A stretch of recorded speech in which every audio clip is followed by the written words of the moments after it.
I in a totally cellular place.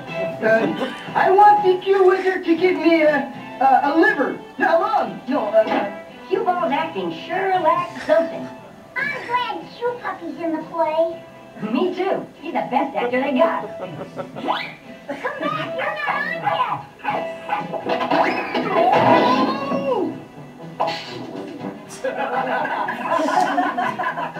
Hey, Q-bert, keep your puppy out of here. He's spoiling my performance.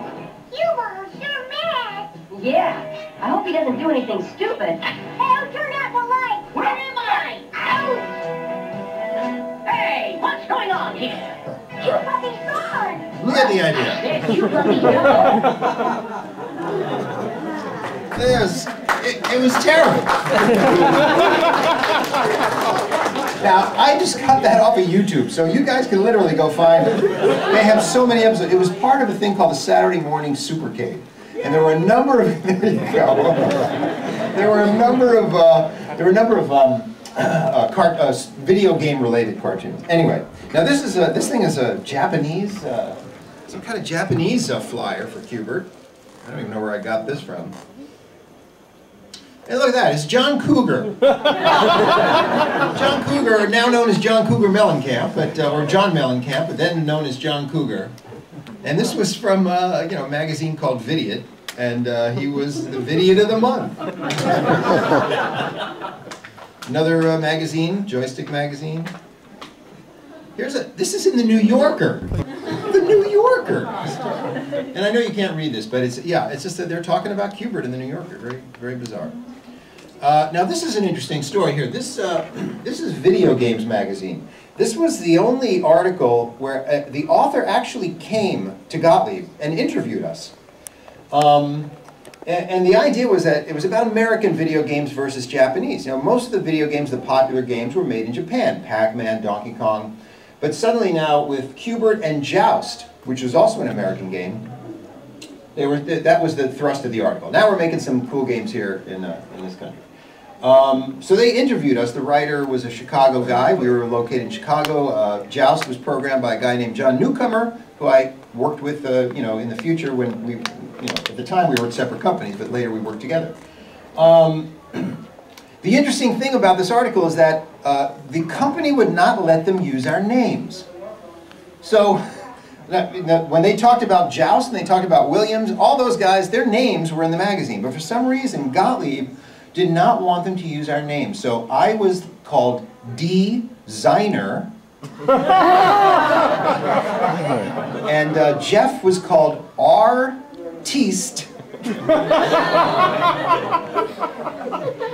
And Dave Field was called J. Walkman.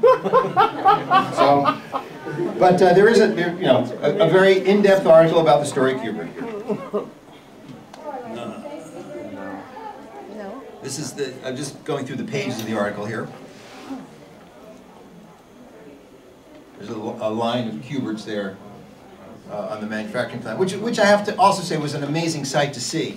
Qbert was my first game, and to see just rows and rows and rows of these things was an astonishing thing for which I'm very grateful. This was there were a lot of, they jumped on the marketing bandwagon, or the merchandising bandwagon. Now that wasn't that big of a thing like it is nowadays. Nowadays merchandising is huge, but back then I think they were very insightful to market Qbert the way they did, and they licensed the bejesus out of this guy. So here you can see there's just a whole bunch of products here. Of course, here's the cabinet. Then you have these little figurines. You have little games. You have a Qbert Pez dispenser over here. The Qbert Frisbee, card game, tabletop, little wind-up hopping Qbert. I had a lot of these things once upon a time. I didn't get them for free. I had to buy them. But I had them. I have no idea where most of these disappeared to. It's unfortunate. That's the back of that. Oh, here's a little bit more of the Qbert coloring book. This is actually the cover of it. It was a whole book. Oh, Julius Caesar, Qbert. And this is the Consumer Electronics Show. This is one of now. There are two trade shows in our industry. There was the at the time. There was a spring and a fall trade show. There was the AMOA, and there was the ACM, I think. But this is the Consumer Electronics Show, and this is where they unveiled the home versions of Qbert for the home platforms. Now, I didn't really have anything to do with any of those. We hired Parker Brothers, and Parker Brothers hired people to make all the home games. I do remember talking on the phone to some of these programmers and giving them some tips and advice about how to tune the levels and how to make certain things work, but I really, I just showed up and watched. Another terrible picture again, but this is a Qbert display. Here you have some of the home versions. Some of them look just absolutely terrible. I was really disappointed, but of course, the Atari 2600 just really was not designed for a game like Qbert. I will also say that at the time, one of the nice things about arcades at the time is that the arcade hardware was definitely better than the home hardware. Now the home systems kept catching up, and then we had to make ours better, then they had to make theirs better, and somewhere in the 1990s, the computers just got better, and they stayed better. But at the time, arcades were the place to go. The home games really didn't have the same graphical capabilities. So just more of these. This actually, sorry, I'll go back. This is actually a little tabletop Qbert. You can still find these floating around. It's like in a self-contained. It's not a video game. I don't know how it works, but this is actually some code. This is actual code from the actual printout of Qbert. One thing you'll notice up here, this says move chaser. That was what I called Coily. He was the chaser. I didn't have a name for him. I guess I didn't like to name things.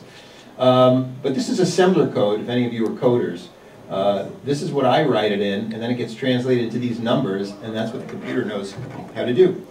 And I'll say one thing, and then I'm going to take some questions if you have questions, but royalties, in case any of you are interested. So I don't own the rights to Qbert. I never did. The rights were owned by Gottlieb, and which meant when Gottlieb was closed down, they were owned by Columbia Pictures, which became Sony Pictures. So Sony actually owns the rights to Qbert. And I told this story yesterday, but I'll tell it again. I am the person who told Sony that they owned the rights to Qbert. They did not know this. In the mid-1990s, I was at a trade show, the Game Developers Conference, up in San Francisco, or San Jose actually, and Sony had a little booth, and I went up to them and I said, how come you guys aren't doing anything with Qbert? And they were like, we own Qbert? So a year later, there was a Qbert game for the PC, but I had no involvement in that. I've really not been involved with Qbert at all since those days. Now they asked me to do a sequel to Qbert, and I declined because I wanted to sort of explore other avenues, and I didn't want to be locked into that thing. A young programmer who was at Gottlieb named Neil Bernstein said, you know what, I'd like to do a sequel to Qbert. So he did. There was actually a sequel to Qbert called Qbert's Cubes. I don't think it was very good. I mean, he did the best he could. It was an interesting idea. I think it was a little too complicated. I don't know, has anybody ever played it? Okay, well, I think it's out on MAME, so you can check it out. Also, there was a Qbert pinball machine.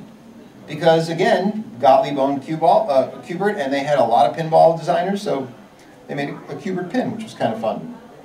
Qbert's Quest, I think it was called, and you could probably find that. Any questions? Is there anything I can answer for people? Yes, sir? I was wondering what your thoughts were on seeing Qbert in the movie Wreck-It Ralph. Yeah, thank you. I was absolutely thrilled to see Qbert in Wreck-It Ralph. It's funny, Qbert was so popular in its time, and over the years, I've had people come up to me, and if I say anything about Qbert, I get one of two reactions. They're either like, you did Qbert, oh my God, or they're like, what's Qbert? So, things like Frogger and Donkey Kong seem to get all of the love. Occasionally you'll see Qbert in a Simpsons episode or something else where somebody's, mentioning pop culture from the 1980s. But, he was just an oddball thing that just didn't translate. And I think part of the reason is there was nobody to keep the franchise alive. But But they tried it with Frogger, and it didn't really work. Frogger wasn't much of a character, really. Anyway, to answer your question, I was thrilled to see Q-bert in Wreck-It Ralph, and at first I was a little like, oh, he's the homeless guy. What? But then as the movie went on and he had a more prominent role, I was very honored, and yes, and I don't see any money at all. Oh, I'm sorry. So one little thing. So I was saying about the royalties. I didn't really make any royalties off of Q-bert either. They realized at some point at Gottlieb that they should have a royalty program. It was after Mach 3. So after Mach 3, they announced this royalty program, and it was based on how many games they built, how many cabinets they actually sold, because that's the business. We were in the business of selling these cabinets. So if Q-bert had been grandfathered into this royalty program, which it wasn't, then I would have made a very, very sizable amount of money. As it was, they did give me a small bonus, and it was something that paid for a down payment on the first condo I bought in my life when I first got married, so I really can't complain. But, sorry, okay, go ahead. Yeah, what was your influences in getting into programming such early stages of that craft? What influenced you the most? Well, I was fascinated by computers when I was in high school, and there was actually a computer in my high school, which was very unusual. It was the size of a desk.